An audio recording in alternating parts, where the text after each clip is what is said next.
got a new head unit here for the Golf. A lot of people have got this one and they say that it's pretty good, so I'm hoping that's the case for me as well. And when they told me change, why wait, I figured, why am I waiting? I might as well just buy it now. So here's the stock head unit. It's got radio, phone, CD player, and Bluetooth pretty much. Don't really use the CD player, and the Bluetooth unit is under the seat there, and for some reason it keeps going into mono whenever I connect to it. Pretty sure I'll lose that, but haven't been really using it anyways.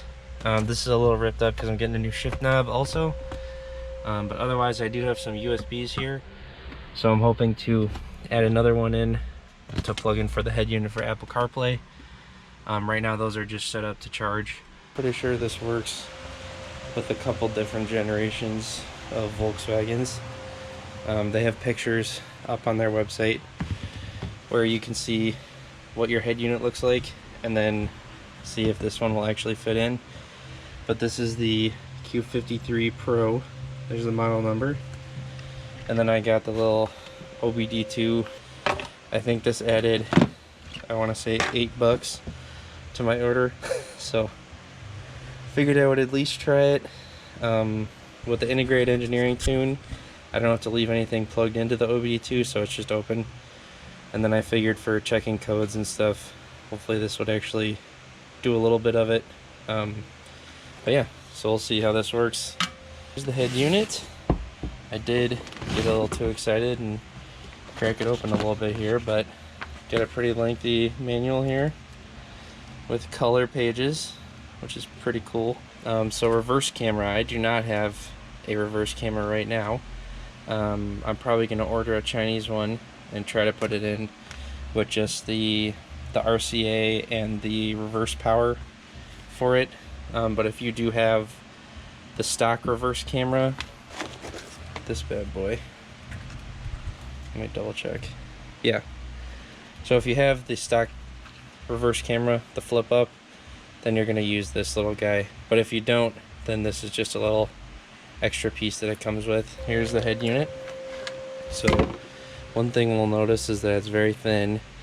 It claims 45 watts for each channel, speaker power wise, which is pretty good. I'm not sure what the stock Dynaudio amp rating is, but I don't have the Dynaudio anyways.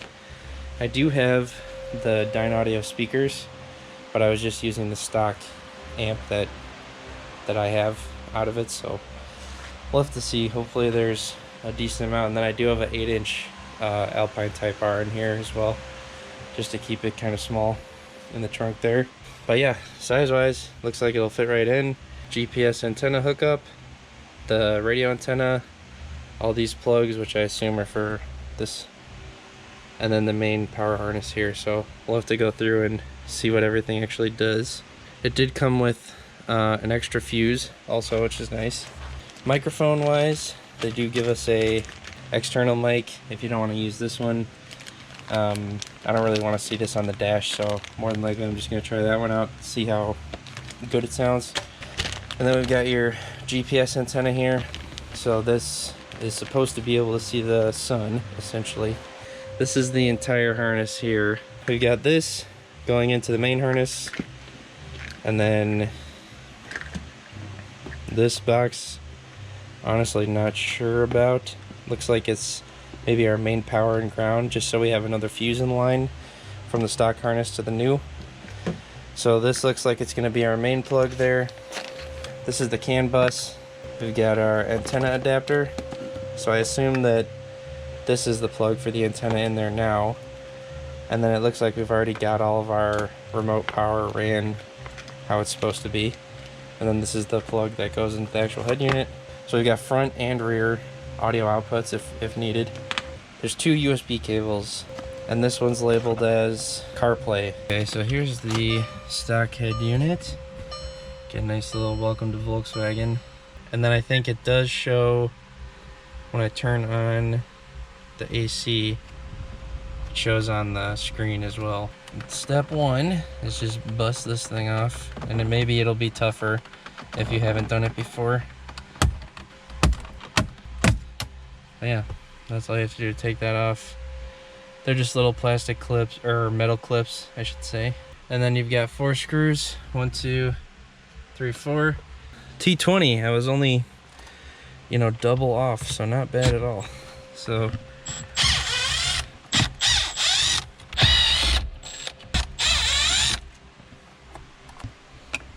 okay, so this should technically be loose now. Okay, and then the unit I'm taking out is a Delphi Grow 633, you know, typical. But yeah, check out the girth on that sumbitch. Let's go ahead and disconnect this. There's a pull handle on these, so you just pull that out. Looks like this, you push down on this little white piece. Potentially fucking not. You pull out on the white piece, and then that comes off. Honestly, I have no idea what that is. Looks like it might be the same thing. Pull up on this white piece. Yep. So yeah, that must be the antenna. I guess I have a 2-wire antenna. Let's go ahead and take this back. So we're getting a little bit of room back there. Harness wise, should plug direct into here. I believe it goes this way. Okay, so make sure the handle's up, and then push your handle down. We've got our main harness connected, and then we've got our antenna, which looks like should get plugged in right here. Yes, it does. Look at that shit. Okay, so that plugged in, then we're gonna push this down. Boom, that's plugged in. So, and then this goes into the head unit. So this far, just to test and do some key on power, we've got our antenna plugged in with the correct adapter back here. Nothing that we had to buy, by the way. This is all this was just in the kit. These 3 plugs and the white plugs here, and your main harness is plugged in there. It's definitely a little bigger screen wise than the other one, which is always nice to have a little upgrade. So let's go ahead and test this thing out. It did in fact turn on. Well, honestly, I'm pretty happy with just that. The only thing I want to try to do here is hook up my phone. I will say this touchscreen is super nice. It's very cool. Also, let me see if my steering... Oh wow, the steering wheel buttons do work right away. I didn't have to do fucking anything, so that's pretty cool.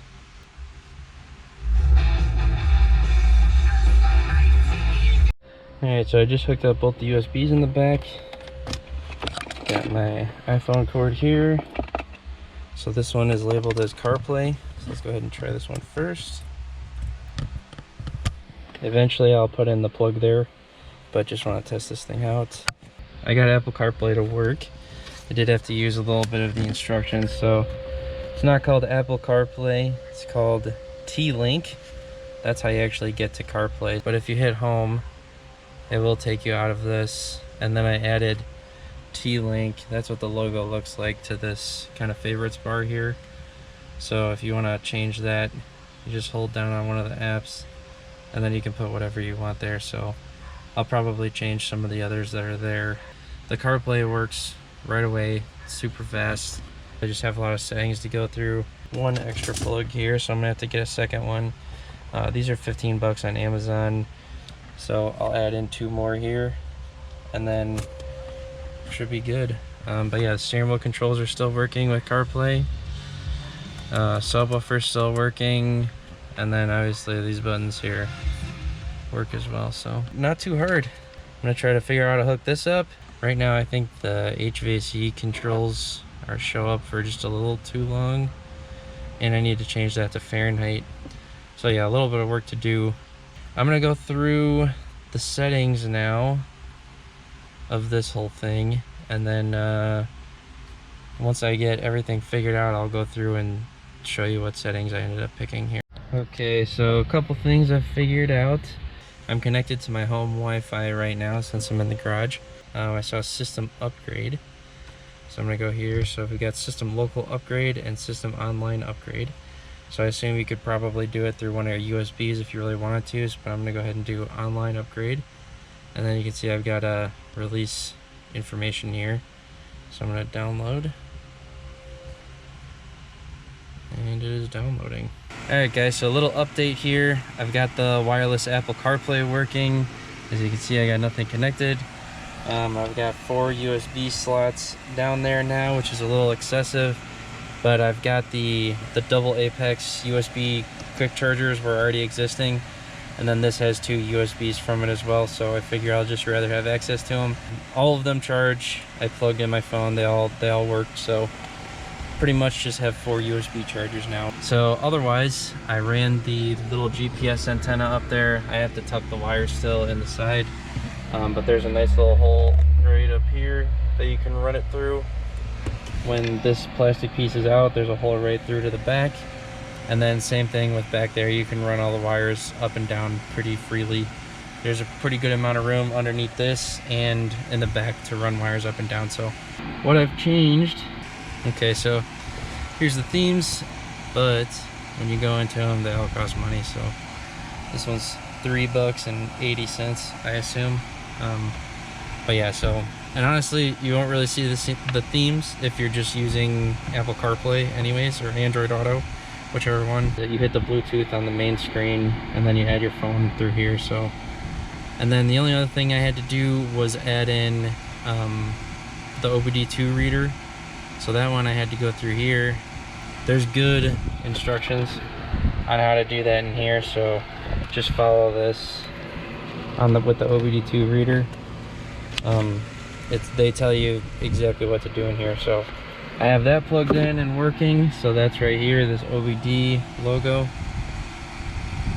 So not too much showing on it right now. I made a profile for the Volkswagen, so I loaded that in. Display wise, I didn't change anything, just these, you got your couple options here, couple different theme options, so those are pretty cool. Sound wise, I did third-party sound priority. The third party is Apple CarPlay. This is SVC. I don't like the speed turning down when you slow down and all that, so I have mine as off essentially. Navigation and background music, you can change the volume of that there. General, I have it on 1 day, so it's in the manual they describe it as almost like a sleep mode. So I have it right now at a 24-hour sleep, so essentially if I get in the car 1 day and come back in the next day, it should technically have a quick turn on even if the car's off. So yeah, I'm gonna have to test that out a little further after I start driving around. Panel light, it's following the headlight, which is fine. It'll dim when I turn on the headlights, kind of thing. My navigation was Google Maps. The car battery level I have as displays, so it shows your voltmeter essentially there. Phone battery level, I'd like to see that. Video output settings, don't know. The temperature, that's all this crap if you turn that on and off. And then I set this to 4 seconds. That's the lowest amount of time that you can have it, unfortunately. I wish there was a 2-second, but it is what it is. And then you can do door display, so if you want to see when your doors are open. So that's what that is. Settings, I did do the system update, which I showed you guys. I had to change the time and date to Chicago. And we've got more settings, which is like just your typical iPad, Android screen settings. And then we've got a whole bunch of information here about everything. So, but yeah, that's about it. So I just wanted to make a wrap up for this video. Hoping that was pretty good install video for you guys. And just wanted to say that I put the GPS antenna up here. So I hid the wire down the side here. You can just go under your dash, and then there's a little hole in the side for you to put all your cables and everything right there. But yeah, so far the wireless CarPlay has been working, which is nice. So yeah, you just turn it on, it just kind of works as long as you go into this app here, the T-Link one. But yeah, I mean, it's a pretty fast head unit, pretty sharp. The screen quality is actually really good. So, and speed wise, I mean, it's it's right on. It's really fast. So just wanted to add in for both head units. I also put one in my daily, the 01 Passat. Just a different type, but essentially the same thing as the one in the Golf. But you can also buy this dash camera, which is pretty slim actually, and adjust the camera on the front as well. So this swivels up and down like that, so you can get whatever image you're wanting to get. Just run your wire all the way down through here, and then it plugs into any USB that's open on your head unit. So this one had one for charging your phone and CarPlay, but I use the wireless CarPlay anyways, so this is more or less just a charger. Do a little bit of configuration when you first plug it in, so it'll automatically start recording when you first get in the car, and then so there's the camera there. But if you want to stop it for whatever reason, you can hit stop, and then if once it runs out of room on the SD card, it'll just keep recording over, so you can always pull video off of it. I think it's in increments of 2 minutes I have right now. So, and then playback, you can look at any of your old videos here. So this was all from driving, so let's check one out.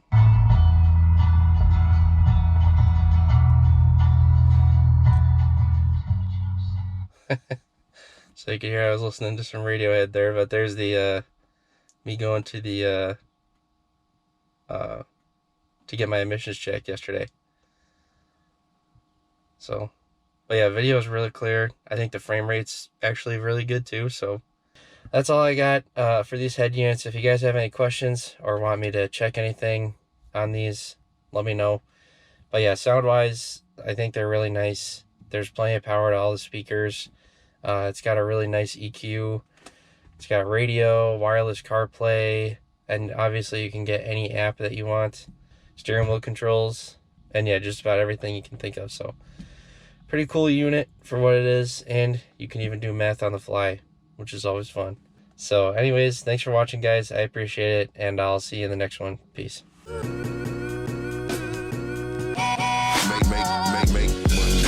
Money, earn, crack money, drug money, bail money. Heard they got life for me, how they got life for me when they took that from me. Since I had my nose, yeah.